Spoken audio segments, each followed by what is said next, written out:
Bismillahirrahmanirrahim. Mari kita lanjutkan pelajaran Safinatun Najah, teman-teman YouTube ya. Sawah setiap 1 minggu sekali kita akan melanjutkan materi kitab Safinatun Najah. Semoga bisa selesai sampai pelajaran faslon fi furudi tayamumi khomsatun. Bisa dilihat, disimak kitabnya di halaman 7. Bismillahirrahmanirrahim. Qala musannifu rahimahullahu taala wa nafa'ana bihi wa bi ulumihi fid dharain amin. Bismillahirrahmanirrahim. Faslun utawi iki kono fasal siji furudu tayamumi. Fardunya tayamum khamsatun itu ada 5. Jadi fardunya tayamum itu ada 5 ya.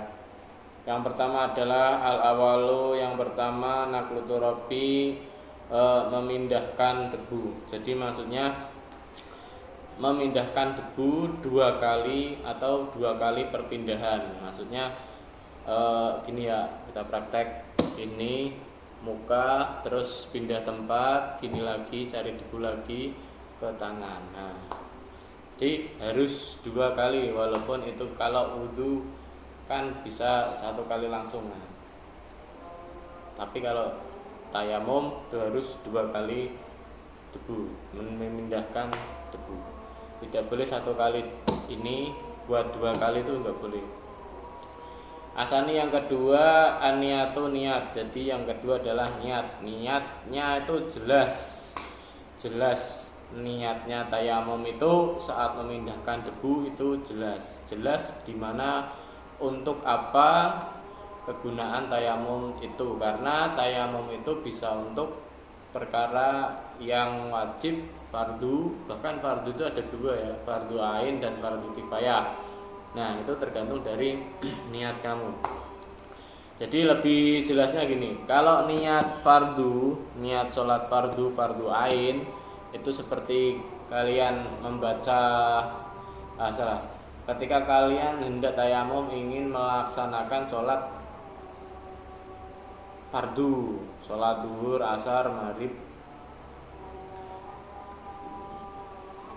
itu harus sesuai dengan tayamumnya itu fardu ain. Kalau fardu kifayah, yang kedua berarti fardu kifayah, berarti itu hukumnya sama seperti ketika kita melakukan sunnah.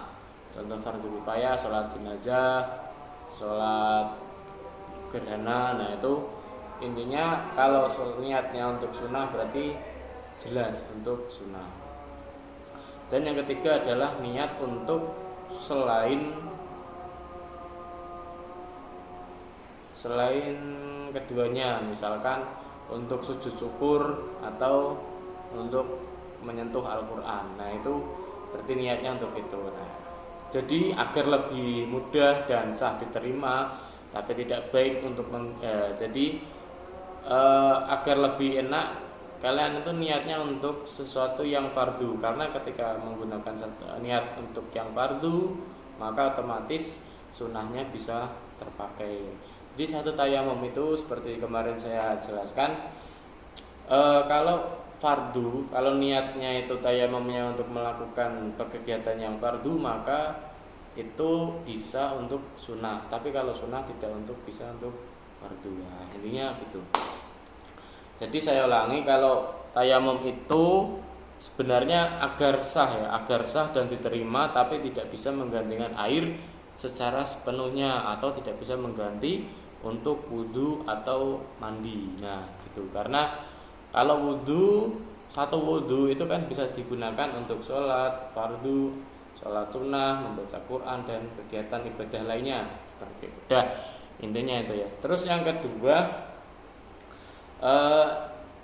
niat. Sebelum niat, kalian misalkan punya cincinnya itu dilepas karena akan menghalangi sampainya debu ke kulit. Nah, lanjut ya. Asal isu yang ketiga masul wajhi, membasuh wajah. Jadi basah sampai sini terus sini. Nah, itu ya, nanti kita praktekkan. Arabiu yang keempat yaitu adalah masul yadaini, membasuh kedua tangan ilal mirfaqaini, sampai ke 2 siku. Jadi sampai sini ya, sampai sini. Oke, mari kita praktekkan. Jadi kalau lebih jelasnya gini, kalau kita tayamum cari tempat, cari debu, terus kemudian kita basuh sampai sini, nah set, pindah lagi sini, dari sini kelihatan ya, sini sini terus sini.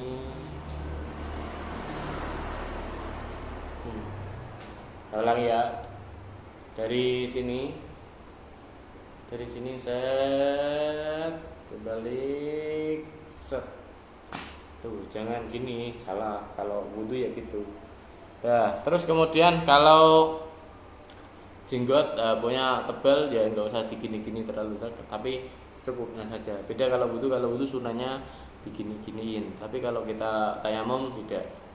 Terus kemudian yang kelima adalah at-tartibu bainal mashataini, urut-urut atau tertib di antara kedua basuhan tadi. Jadi keduanya itu harus urut, tidak boleh tangan dulu atau muka dulu. Nah, seperti itu. Sekian dari saya. Besok kita lanjutkan pasal mubtilatut tayamum. Semoga bisa lancar. Sampai bertemu di video berikutnya. Terima kasih.